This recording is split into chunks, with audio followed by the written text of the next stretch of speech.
দুর্যোগপূর্ণ আবহাওয়ার সতর্ক বার্তা পৌঁছতেই সুন্দরবনের উপকূলীয় এলাকার ব্লক অফিসগুলিতে বিভিন্ন পদক্ষেপ গ্রহণ করা হয়েছে। সোমবার সকাল থেকে উপকূলীয় এলাকাগুলিতে সাধারণ মানুষকে সতর্ক করতে মাইকিং শুরু হয়েছে। এছাড়া প্রতিটি ব্লক অফিসে কন্ট্রোল রুম খোলা হয়েছে।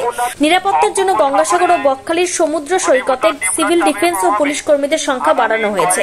পুণ্যার্থী ও পর্যটকদের সমুদ্রে বেশি দূর নামতে দেওয়া হচ্ছে না। আজ সাগর ব্লক অফিসে প্রশাসনিক আধিকারিকদের নিয়ে জরুরি বৈঠক রয়েছে। উপস্থিত থাকবেন সুন্দরবন উন্নয়ন মন্ত্রী বঙ্কিমচন্দ্র হাজরা। মূলত মঙ্গলবার পূর্ণিমার কোটাল থাকার কারণে প্রশাসনের কপালে চিন্তার ভাঁজ পড়েছে, তাই আগেভাগে সব রকমের ব্যবস্থা ঠিকঠাক করে রাখতে চাইছে প্রশাসন। পানীয় জল ও শুকনো খাবারও মজুত করা হচ্ছে। জেলা প্রশাসনের নির্দেশে এখানে কন্ট্রোল রুম অ্যাক্টিভ করে রেখেছি।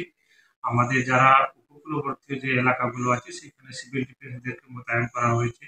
মাইকিং আমরা কনস্ট্যান্টলি করছি, যাতে যেহেতু অমাবস্যা কোটাল আছে, কোনো টুরিস্ট কোনো পিলগ্রিম সমুদ্রের ভিতরে যাতে বেশি না যায়, কোনো ঘটনা না ঘটে, তার জন্য আমরা সবাইকে অ্যাওয়্যার করছি। পর্যাপ্ত মাত্রায় আমাদের কাছে রিলিফ স্টকও আছে, যাতে কি কোনো রকম